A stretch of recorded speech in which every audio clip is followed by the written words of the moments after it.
உதாரணத்துக்கு நம்ம பார்த்தோம், நம்முடைய அண்ணன் கமலஹாசன் அவர்கள் திராவிட முன்னேற்ற கழகத்தோடு இணைந்திருக்கின்றார். குறிப்பாக இந்த 39 பிளஸ் பாண்டிச்சேரி 1 40 தொகுதியில் பிரச்சாரம் பண்றேன். அதற்கு அடுத்த ஆண்டு 2025ஆம் ஆண்டு நடக்கக்கூடிய ராஜ்யசபா தேர்தலில் ஒரு சீட்டு திமுக கொடுக்கும். நான் கண்டிப்பா நான் கமலஹாசன் அவர்கள் மீது ஹார்ஷா இருக்க போறதில்லை. அவர்கள் மீது நான் மற்றவங்களாம் நிறைய வார்த்தையை பயன்படுத்துறாங்க, டிவியை உடைச்சிட்டாங்க, அதை பண்ணிட்டாங்க, இதை பண்ணிட்டாங்க.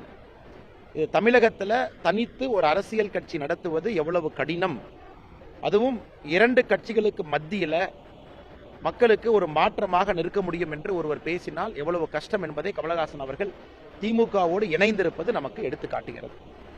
இதை நம்ம தொடர்ந்து பார்த்துக்கிட்டு இருக்கோம். இன்னைக்கு எந்த அளவுக்கு ஜனநாயகம் கேலி கூத்தா இருக்குன்னா, யாரை எதிர்த்து அண்ணன் கமலஹாசன் அவர்கள் பிரச்சாரம் செய்தாரோ 2021 சட்டப்பேரவை தேர்தலில், இன்னைக்கு அவங்க ஓட்டு போட்டு தான் இவர் ராஜ்யசபா எம்பி ஆக வேண்டிய நிலைமை 2025.